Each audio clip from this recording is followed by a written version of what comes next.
प्यारे रानी बाग के निवासियों, दिल्ली वासियों, आपको सशक्त नमन। आज हम चर्चा करेंगे जैसे कि दिल्ली विधानसभा का चुनाव होना है और दिल्ली का मुख्यमंत्री का चुनाव होना है, दिल्ली सरकार का चुनाव होना है 2025 में, जिसकी तैयारियों का बिगल बुक बच चुका है और सभी पार्टियां अपने अपने स्तर पर सब नेता प्रयास शुरू कर चुके हैं।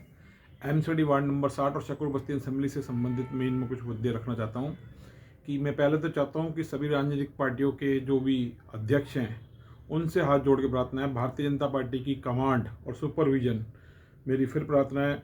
आदरणीय डॉक्टर एस सी वत्स, पूर्व विधायक हैं, आदरणीय जय भगवान अग्रवाल भारतीय जनता पार्टी के, जो कि 20 साल वो रहे हैं और अपोजिशन के लीडर भी रहे हैं, डिप्टी अपोजिशन लीडर रहे हैं दिल्ली सरकार के अंदर 5 साल। और ये सुरेश नागपाल जी, ये तो मैं चाहता हूं कि भारतीय जनता पार्टी से एक कमेटी रहे 3 व्यक्तियों की। इसके बाद आम आदमी पार्टी से सत्येंद्र जैन और मिथिलेश पाठक, मैं चाहता हूं कि एक कमेटी ये रहे, इस कमेटी से भी 2 बंदे रहें। और तीसरा मेरा सुझाव है कि कांग्रेस पार्टी से दीपिका देसवाल, जो कि बहुत ही दिल्ली पुलिस की, मैं तो कहूँगा कि बेटी है, दिल्ली पुलिस से परिवार से आती है, कानूनी अधिवक्ता के परिवार से आती है और भारत के लिए इसने बहुत सारे गौरवमय काम किए हैं दीपिका देसवाल ने। तो मैं चाहता हूं कि इनका और एक अजय वर्मानी, 2 बंदे मैं चाहता हूं कांग्रेस पार्टी से रहें, जिससे कि यहाँ पे एक ऐसी कमेटी बने, एक ऐसा उदाहरण दिल्ली और भारत के लिए पेश किया जाए। परिवार की तरह ये लोग काम करें अपने अपने मुद्दों पे। सबका मकसद एक ही है कि वो जनता की भलाई के लिए काम करना चाहते हैं, तो प्यार से प्रेम से काम करें। डीसीपी आउटर डिस्ट्रिक्ट और एसीपी मंगलूर कृष्ण मुरारी लाल जी, बहुत बढ़िया काम मेरे को ऐसा देखने में महसूस हो रहा है जब से इन्होंने कमान संभाली है 24/9/24 से मंगोलपुरी की एज एन एसीपी। तो वो काफ़ी चीज़ें देखने में आ रही हैं कि जिनको ये किसी भी तरह की ऐसी कुरीतियों का समझौता नहीं करते जो राष्ट्र के खिलाफ हो, समाज के खिलाफ हो, जनता के खिलाफ हो। पूरा प्रयास इनका ये रहता है। देखो 100% रिजल्ट तो कोई दे नहीं सकता, लेकिन प्रयास इनका हमेशा रहता है। तो ये मैं चाहता हूँ ऐसे तरीके से इन 5-6 लोगों की एक कमेटी बने, 3 राजनीतिक पार्टियां मुख्य जो हैं, पुलिस की कमेटी, ये एक कमेटी बने जिसके अंदर जो है कि क्या क्या मुद्दे हों।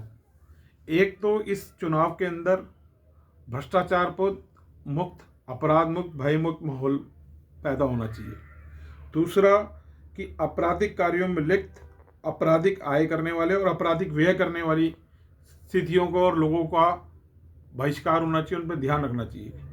तीसरा मेरा ये मानना है कि यहाँ पे जो लोग जो है बैटिंग सट्टा माफिया, ये जो जुए सट्टे के मैच वगैरह खेलते हैं, इसके ऊपर पूरी तरीके से प्रतिबंध, ऐसे लोगों का तिरस्कार होना चाहिए, क्योंकि इनकी वजह से कई घरों के अंदर लोग सुसाइड कर रहे हैं, माँ बाप को मार रहे हैं और उनकी प्रॉपर्टियां खरीद बेच कर रहे हैं। इनके यहाँ पे लैंड माफिया इनके जो प्रॉपर्टी डीलर हैं। तीसरा एमसीडी से सील जो प्रॉपर्टियों का सिस्टम होता है, जो कि सिलेक्टिव तरीके से होता है, कोई प्रॉपर्टी तोड़ रहे हैं, किसी को सील कर रहे हैं।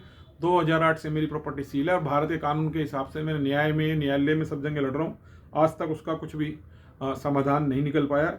और छज्जे निकल के मकान बनते हैं यहाँ पे और वो आज भी बन रहे हैं, मेन रोड पे भी बन रहे हैं। इसका कोई समाधान निकालें राजनीतिक पार्टियां सरकारी अफसरों के साथ मिलकर। इसके बाद मेरा ये वो है कि जो श्रम कानून लागू किया गया है पूरे केंद्र सरकार और दिल्ली सरकार द्वारा, उसको पूरा सख्ती से लागू करवाया जाए, क्योंकि कोई भी इसको लागू नहीं करना। ड्राइवर हो, चाहे आपके घर पे मेड हो, या दुकान पे काम करने वाले श्रमिक हो, या ये गाड़ी साफ करने वाले हों, घरों में काम करने वाली ये जो महिलाएं होती हैं ये हों, उनको शोषण हो रहा है कहीं ना कहीं। इस पर लगाम लगनी चाहिए। जब कोई मकान बनता है, बोरिंग हमारे मकान की कटवा दी गई, मैं यहाँ पे 35 साल से रह रहा हूँ, बोरिंग कटवा दी गई पुलिस के और प्राइवेट लोगों के द्वारा, अलग अलग एजेंसीज के, मैंने कटवा ली बोरिंग। तो लेकिन यहाँ पे रोज बोरिंग हो रही है, अवैध निर्माण में यूज हो रही हैं और आए दिन घर पे हो रही है। उसका सामान यहाँ पे हार्डवेयर की दुकान में मिलता है, इसको लीगलाइज किया जाए।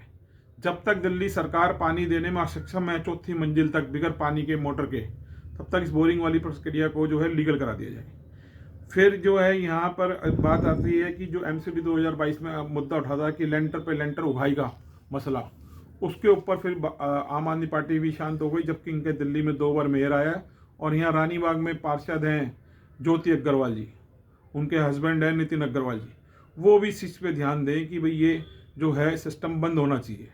चौथी समस्या यहाँ पे है कि आप ये देखो कि जो यहाँ पे पार्कों के अंदर आज भी सब्जी मंडी वाले पार्क में जब मैं 2 बजे नीचे गया तो बच्चों से ज़बरदस्ती, छोटे छोटे बच्चों से पानी का पाइप लगवा के ठंड के अंदर नंगे पैरों से झोपड़ी की सफाई करवाई जा रही थी। और ये भी गलत है। मैं इसका बात पहले भी कहीं उठा चुका हूँ। मेट्रो स्टेशन के सामने एक छोले भट्टी की रोड़ी है, वहाँ भी बच्चों से काम करवाया जा रहा है। सभी रानीबाग के बीट अधिकारियों को, SHO साहब को भी जानकारी में लाई गई है बात, लेकिन कोई कार्रवाई आज तक नहीं हुई और इन बच्चों का शोषण हो रहा है। जहाँ इन बच्चों को पढ़ना चाहिए वो आज भी इस पार्क के अंदर ज़बरदस्ती मन के विपरीत काम हो रहा है। कोई किसी की हिम्मत नहीं है पुलिस अधिकारी की कि उस पर केस दर्ज कर सके, जबकि कैमरे लगे हुए हैं। तो ये भी इसके ऊपर कार्रवाई हो और इसको रोका जाए। इसके बाद मेरा ये कहना है कि जो यहाँ पे MCD के 12 विभाग हैं, हॉर्टिकल्चर है, जो भी विभाग हैं, उन सब के बारे में क्षेत्रीय पार्षद जो हैं, जैसे कि इस टाइम खासतौर से ज्योति अग्रवाल जी हैं, उनसे मेरा निवेदन है कि वो लोगों को जागृत करें उनके कामों के और प्रचार के बारे में, और अपने कार्यालय जो इंडिका ब्यूटी पार्लर के बाहर खोल कर वहाँ बोर्ड लगाएं कि उनके अंतर्गत ये 12 विभाग आते हैं। और अगर इन 12 विभाग में कोई आदमी काम ना करे, अगर कोई आदमी उनसे रिश्वत मांगे, पैसा मांगे, प्रोटेक्शन मनी मांगे, तो सख्त से सख्त उसके खिलाफ कार्रवाई हो। इसके लिए वो वहाँ पे अपना हेल्पलाइन नंबर जारी करें, ईमेल आईडी जारी करें, ताकि खुफिया तौर पर लोगों को दे सकें। एक वहाँ पे बॉक्स लगाएं ताकि इस चीज़ों के ऊपर भी कमी आए। फिर युवा बच्चे, ख़ास तौर से स्कूल में पढ़ने वाले बच्चे, उनको लीगल एजुकेशन दी जाए इन नेताओं के द्वारा और पुलिस के साथ मिलकर। और अगर ज़रूरत पड़े तो मैंने भी काफ़ी रिसर्च करी हुई है इसके ऊपर, और मैं वकील भी मुहैया करा सकता हूँ इस काम के लिए फ्री ऑफ कॉस्ट।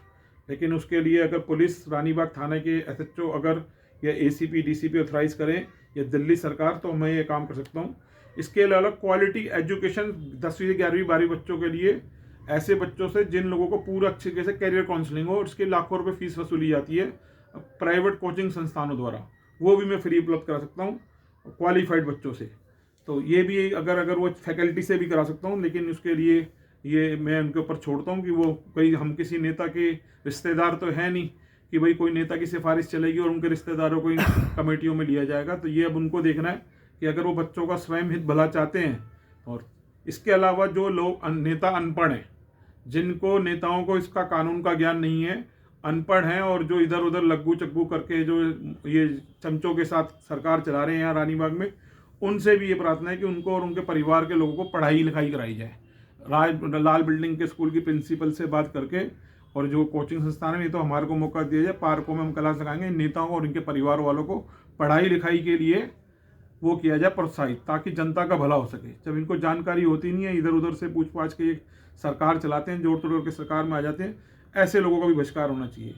फिर क्या है कि लालू भाई गुरुद्वारे वाले के सामने, लालू भाई गुरुद्वारे के पास जो ये लाल बिल्डिंग स्कूल बना हुआ है, इनकी प्रिंसिपल कई बार लिखित शिकायत दे चुकी है कि वहाँ पे सीमेंट के 10-12 ट्रक खड़े होते हैं, अवैध रूप से 24 घंटे खड़े रहते हैं, और इन ट्रकों को वहाँ से रिमूव करना चाहिए, क्योंकि इनकी वजह से, और सामने बिल्डिंग मटेरियल का इतना बड़ा काम चल रहा है और सामने ही बच्चे हैं, तो वो बहुत बड़े उनके सेहत पर प्रभाव डालता है और ट्रैफिक भी जाम रहता है। तो इसकी ओर भी वो ध्यान देखें। ये एक विशेष मुद्दा है।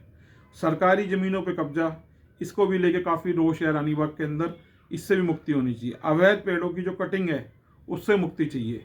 इसके अलावा यहाँ पे जो लैंड माफिया है, जो ज़बरदस्ती सरकारी एजेंसियों को धमकी देता है कि तुम अपना मकान जो है यहाँ पे बिल्डर से बनवाओ, और उन बिल्डरों से अगर नहीं बनवाओगे तो MCD, पुलिस और सरकारी तंत्रों की धमकी दी जाती है, कुछ कंप्लेंटों की, RTI की, जिसके माध्यम से वो मकान सील हो जाते हैं बनने के बाद, जिसका शिकार मैं खुद हुआ हूँ। तो इस पर भी रोकथाम होनी चाहिए। और अगर यहाँ के क्षेत्रीय पार्षद को, MLA को, और यहाँ के MCD के DC साहब को, और जो भी क्या कहते हैं यहाँ की सरकारी एजेंसी से और राजनीतिक तंत्र, रानीबाग थाने को, अगर इनको ये लगता है कि यहाँ पे कुछ ऐसे बिल्डर्स हैं जो लगातार 5-7 मकान यहाँ बनाते ही रहते हैं, खास तौर से थाना रानीबाग क्षेत्र में, तो उन बिल्डर्स को कुछ गाइडलाइन के साथ रजिस्टर्ड कर दिया जाए, उनका नाम डिस्प्ले कर दिया जाए ज्योति अग्रवाल जी के कार्यालय के बाहर, और उनके रेट भी तय कर दिए जाएँ कि भाई कितना रेट के ऊपर ये मकान बनाएंगे, कितना छज्जा निकालेंगे और उसको कैसे पास कराएंगे MCD से, ताकि MCD वाले को उस मकान को तोड़े ना, और MCD वाले उस मकान को आके सील ना करे, और रजिस्ट्रार कार्यालय जो दिल्ली सरकार के अंतर्गत में आता है, वो रजिस्ट्रार कार्यालय भी उसकी रिश्वत ना मांगे। और इसी तरीके से उनको हाउस टैक्स के अंदर भी ये ना हो कि बाद में आके कोई ब्लैकमेल करे। ये चीज़ हर क्षेत्रीय पार्षद, दिल्ली के हर पार्षद से मैं कहता हूँ कि वो अपने वहाँ पे उन बिल्डरों के नाम कर दें, लिख दें कि ये पार्षद जो हैं, ये जो बिल्डर हैं, पार्षद से रजिस्टर्ड हैं, MCD से रजिस्टर्ड है, इनका इतना रुपया रेट मकाने का है, इसमें ये ईंट लगाएंगे, ये पत्थर लगाएंगे, ये रोडी लगाएंगे, ये लेबर का थाने से वेरिफिकेशन कराएंगे, पानी दिल्ली सरकार से लेंगे, बोरिंग का लेंगे, दिल्ली जल बोर्ड का लेंगे। इन सबकी एक गाइडलाइन तय करके उनके मकान के